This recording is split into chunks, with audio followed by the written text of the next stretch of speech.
Hello, my name is TJ Thomas, and I'm a student here at Bowling Green State University. I'm a part of a group project right now that we are conducting interviews, trying to get information and opinions from the students here on our campus that have been affected or are going to be affected, have family members that are affected, and just how they feel in general about the recent changes in our political system, our political heads of system, with the change in presidency and things of that nature. We just want to gain information and learn how certain changes have affected the people here at our campus. We want to know, and specifically in the Latina community, how it feels to be a Latino or Latina on campus, as well as just in our United States government. So we'll be conducting interviews, like I said, just to gain the information from the people it affects the most. We had the opportunity to interview a few women of the Latino culture to gain personal stories of their own experiences, such as the first time realizing that they were in fact Latina or weren't just like the majority of everyone around them. Also, how they would describe their campus experience by being Latina, and if they have or haven't experienced any discrimination as a result of their race or ethnicity. Our first interviewee is named Isabel. She is a student here at Bowling Green State University. After asking Isabel when her first time realizing that she was a Latina, this was her response. I obviously have always been Latina, but the first time I realized was probably in kindergarten. I couldn't speak English very well, and I felt that I needed to work very hard in order to fit in with the other kids. I've lived all over America, all across, in many states, and so I had to train myself to adapt to the way that they speak there.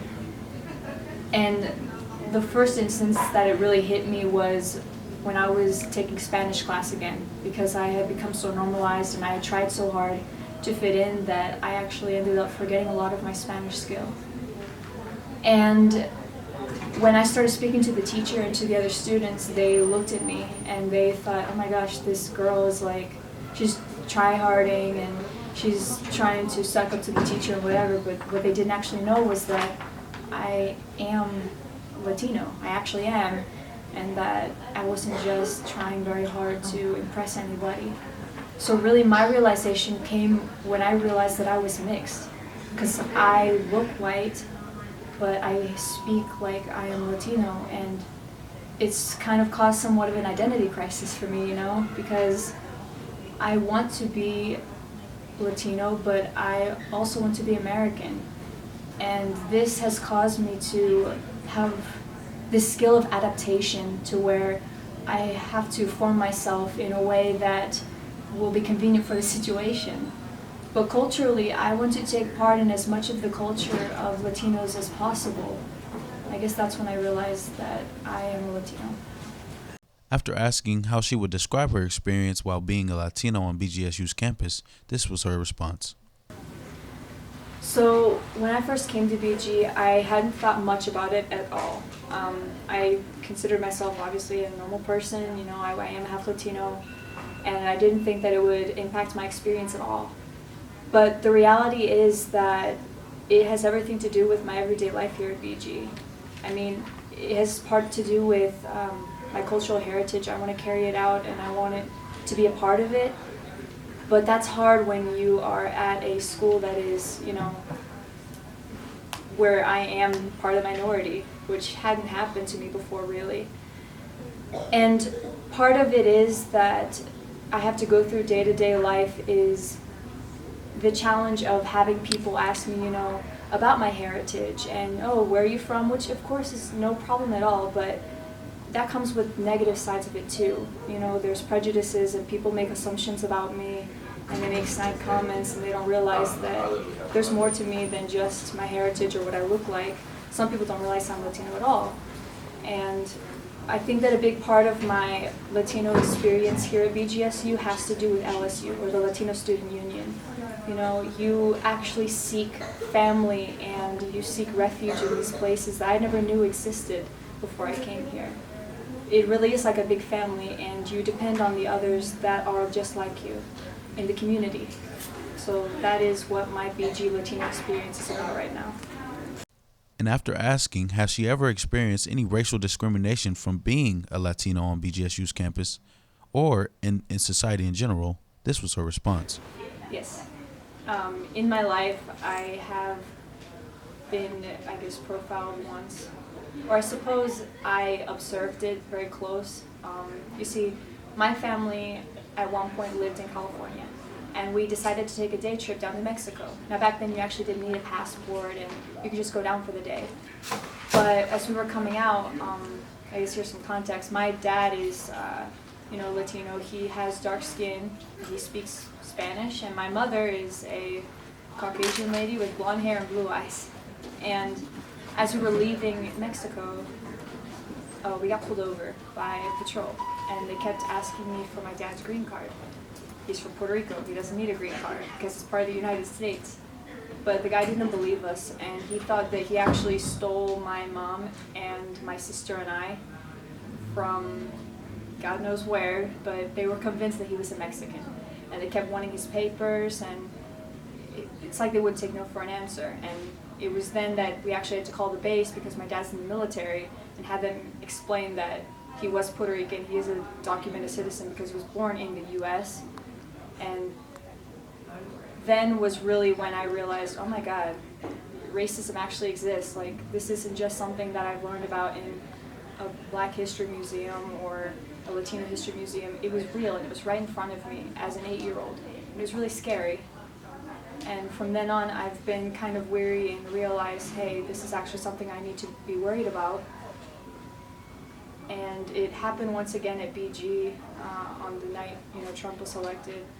But, I feel like you really have to get used to it. Not get used to it, you have to fight for it actually, but you need to know that this is something you need to worry about if you're a minority. It's very sad, but it's the truth. Our second interviewee is BGSU student Olivia. When inquiring about the first time she realized that she was a Latina, this was her response. The first time I realized I was Latina was in second grade. I was born in Chicago, and I lived pretty close to my family and was just constantly around them and never realized that I was different. I had no concept of that. And when I was in second grade, my dad moved us to the middle of nowhere, Wisconsin. And this village that we lived in, it wasn't even big enough to be called a town, was completely white. Everyone was white.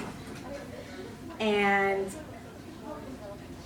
when I got there, I realized that I was different because the first question that the kids asked me was, "Are you Black?" And I kind of taken back, like, no, I'm not Black. I'm Latino. I'm Hispanic. And they didn't know what I was talking about. They came to the conclusion that I was half Black and half white. And then they saw my parents and, again, didn't know what to say or how to react around me. And it was really hard. It's hard being the only person of color in an entire school. And that school, it was preschool through high school, all in the same thing, all in the same building. And there were only like 24, 25 kids per class. It was very, very small. Everyone knew everything about everyone, and everyone knew that I was different. And they made sure that I knew it too. And I remember thinking that I was ugly, that the black hair and the brown eyes and the dark skin was not attractive. So I would straighten my hair every day. I'd get up an hour before everyone else just to straighten my hair because I wanted straight hair like the other girls at school. After asking how she would describe her experience by being a Latina on BGSU's campus, this is what she said. Being Latino on BG campus is a little different, I think, than being any other race or even minority. I think being Latino in college is something that a lot of people can, I don't know, understand and resonate with. There are pressures that are put on you that are not put on other students. A lot of Latinos are first generation college students, which is something that's very prideful, but it's also a lot of pressure. You're always seen as this token kind of Latino person, right? Everyone knows, or everyone goes to you to get the Latino experience, and it's really frustrating because it's not like all the Latinos get together and we decide, okay, what's our opinion on X, Y, or Z. We're very different. We're a very, very diverse group of people, and to clump us all into one mass is not good.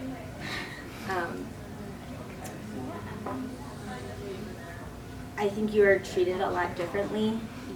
A lot of professors or people have a lower expectation of what you can do. What else? I think it's also really hard to not have that cultural connection. So even when you were in high school and you might have gone to a majority, even if you were the minority in high school, you were still able to go home and get that culture from your parents and from your support system at home. But when you're in college, you don't have that option. You are here 24/7. And so finding that culture and finding those people and those connections is super, super important. Bowling Green has a wonderful organization called Latina Student Union. And there you can meet advisors and people who are going to make sure that you are not treated as differently as some people might want to. And after asking, has she ever had any encounters with racial discrimination as a result of being a minority race or Latina in the United States, this is what she said. Yeah, I've experienced a lot of discrimination because I'm Latina, which is really unfortunate. It's really sad, but it happens more often than people think.